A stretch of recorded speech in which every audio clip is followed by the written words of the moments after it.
जनता diary politics में आपका स्वागत है। आज प्रस्तुत है रामनवमी हिंसा पार्ट 2। विगत दिवस 10 राज्यों में शोभा यात्रा व जुलूस के दौरान हिंसा की घटनाएं हुई, लेकिन आज 8-9 दिन ही बीते हैं, ये घटना सभी के दिलो दिमाग से उतर चुकी है।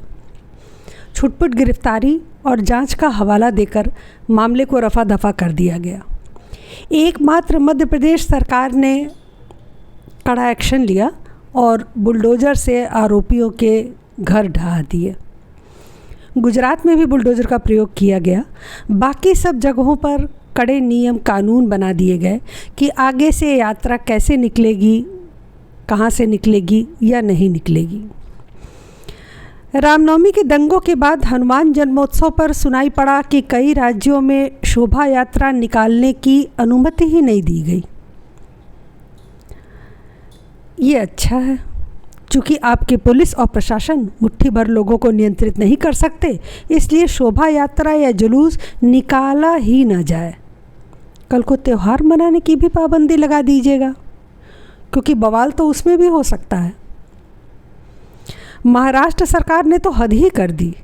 नियम बना दिया कि अजान से 15 मिनट पूर्व और 15 मिनट बाद तक पूरे क्षेत्र में कहीं कोई भजन या हनुमान चालीसा नहीं बजा सकता। ऐसा करने पर उसकी गिरफ्तारी होगी। यानी पूरे दिन में 3-3.5 घंटे आप भजन भाव नहीं कर सकते, जिससे कि अजान लाउडस्पीकर पर बेरोक टोक बजता रहे, उसमें कोई बाधा न उत्पन्न हो। जी हाँ, आप उसी देश में हैं जिसे आप हिंदू राष्ट्र बनाने का सपना देख रहे हैं। सरकार चुनते समय आपको जाति बिरादरी देखने का बड़ा शौक रहता है, तो भुगतते समय भी जाति बिरादरी का सोचकर चुप्पी साध लिया करिए। वैसे भी चुप रहने के सिवा आपने किया ही क्या है। आपको पता है, मध्य प्रदेश में हुई हिंसा में 50 से ज़्यादा लोग घायल हुए, कुछ की हालत गंभीर भी है। लेकिन हिंसा फैलाने वाले कितने थे?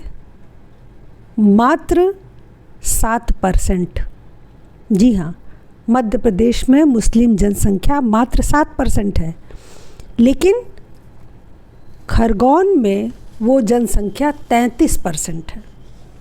और आप अच्छी तरह जानते हैं कि जहाँ ये जनसंख्या ज़्यादा होती है वहाँ बवाल होना ही है, यह आपको बेहतर पता है। मुस्लिमों की आबादी अगर आप हिंसा वाले राज्यों में देखें तो राजस्थान, गुजरात, आंध्र प्रदेश, तीनों जगह पे ये 9% है, जबकि मध्य प्रदेश में 7%। तो सीधा प्रश्न उठता है कि 90-93% जनसंख्या क्या कर रही थी? और हिंसा के बाद अपने राज्य सरकारों को चैन से आपने कैसे बैठने दिया? फिलहाल मैंने तो अब तक कहीं किसी जगह आंदोलन और घिराव जैसी खबरें नहीं सुनी। सरकार जिसकी है, किसकी है, यह हमारे ध्यान में नहीं होना चाहिए। सरकार कैसी है, इस पर हमारी नज़र होनी चाहिए। गहलोत सरकार या उद्धव सरकार अगर आपके हितों का नहीं ख्याल रख सकती तो उखाड़ फेंकिए उनको। जब आप ही सलामत नहीं होंगे तो सरकार चुनकर क्या करेंगे? आपको पता है देश में सबसे बड़ी मुस्लिम आबादी वाले राज्यों में कौन से राज्य आते हैं? उत्तर प्रदेश 21%, असम 35%, बिहार 17%। यहाँ कई एक ज़िलों में तो 70 से 80% आबादी है उनकी, लेकिन कहीं कोई बवाल या हिंसा नहीं हुई। सभी आयोजन अच्छी तरह धूमधाम से किए गए। क्यों? सरकारें ऐसी हैं। योगी जी और हेमंत बिस्वा जी ने एक मिसाल कायम कर दी है अन्य राज्यों के लिए, और अब शिवराज जी भी उसी रास्ते पर चल पड़े हैं। आप सड़कों पर उतरना सीख लीजिए, आधी समस्या तो अपने आप हल हो जाएगी। आपको शाहीन बाग याद है? किस नेता के नेतृत्व में वो धरना प्रदर्शन किया गया था? किसी के नहीं, बस आम लोग थे जो सड़कों पर बैठ गए। बाद में तुष्टीकरण के मसीहा वहाँ पहुँचने लगे और उनके मंच को इस्तेमाल किया, जिसके बाद उन्हें वहाँ से कोई हटा न सका और केंद्र सरकार बैकफुट पर आ गई। उन्हीं से सीख लीजिए। आप बस इतना सा काम कर लीजिए कि जो आपकी परेशानी का कारण है, जो अशांति फैलाने और विक्टिम कार्ड खेल कर बच निकलने में माहिर हैं, उन्हीं से शिक्षा ले लीजिए। उनसे ही खेल के दांव पेच सीखिए और फिर उन्हीं पर पलट दीजिए। अब इससे आसान तो कोई काम हो ही नहीं सकता। ज़रा भी दिमाग नहीं खर्च करना पड़ेगा। इस समय मीडिया से लेकर जनता तक सारे राज्यों की दुर्दशा भुलाकर दिल्ली के जहांगीरपुरी तक सिमट गए हैं। अब बस उसी दंगे के चर्चे शेष बचे हैं और चूंकि उस पर वामपंथियों से लेकर सभी लिबरल्स कूद पड़े तो हमारी मोदी सरकार फिर बैकफुट पर आ गई। ये तो सबको पता ही है कि दिल्ली पुलिस गृह मंत्रालय के अधीन होती है। सो आनन फानन में आदेश हुआ कि दोनों पक्ष के लोगों को गिरफ्तार करो। केवल मुस्लिम गिरफ्तार हो रहे हैं, जबकि सारा दंगा फसाद रोहिंग्या टोली ने ही किया था, तो पकड़े भी तो वही जाते। लेकिन सबका विश्वास जीतना परम धर्म था। सो आदेश पाते ही पुलिस ने विश्व हिंदू परिषद और बजरंग दल के नेताओं के ऊपर केस ठोक दिया।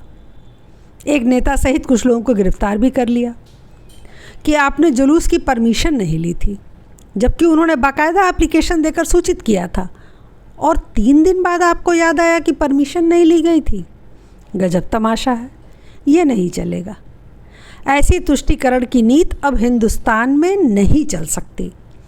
मोदी सरकार को समझाना पड़ेगा कि महात्मा गांधी बनने की चेष्टा मत कीजिए। उन्हें भी सबका विश्वास जीतने की बड़ी लालसा थी और लाखों हिंदुओं के नरसंहार का कारण बन बैठे।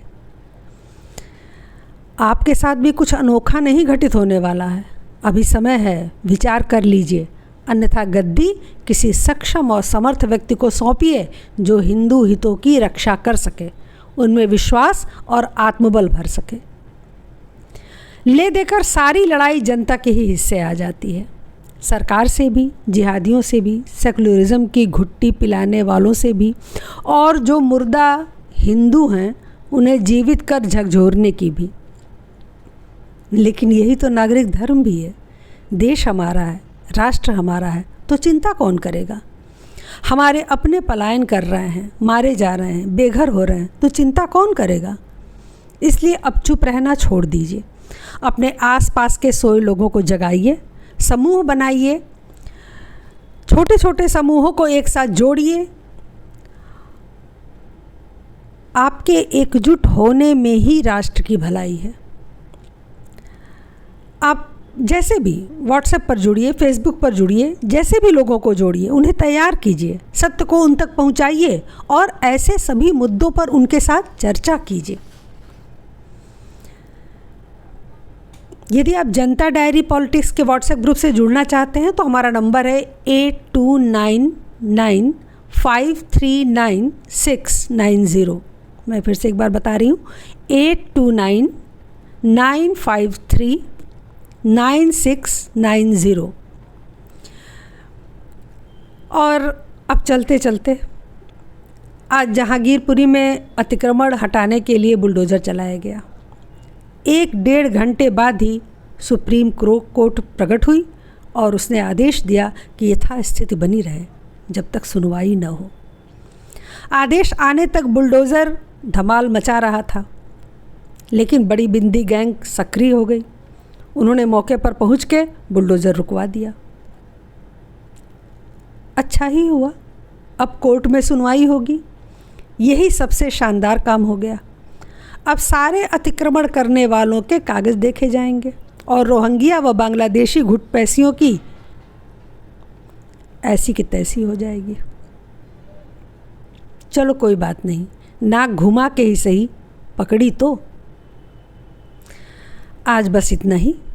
कृपया चैनल को सब्सक्राइब ज़रूर करें, शेयर करें। अपने सुझाव व विचार हमें कमेंट बॉक्स में ज़रूर भेजें। धन्यवाद। नमस्कार।